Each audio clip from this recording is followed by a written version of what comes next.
पूजा नारडिया English classes. आज के video में हम करेंगे synonyms of crooked.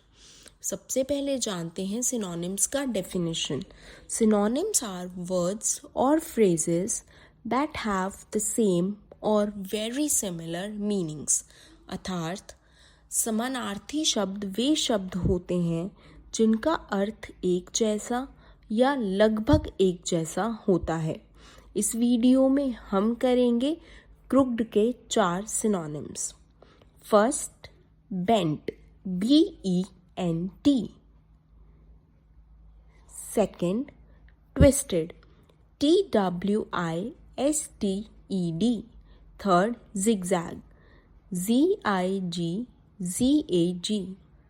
Fourth, hooked, HOOKED। I hope this video was helpful for you. For more videos, like and subscribe the channel. Thanks for watching. Have a nice day.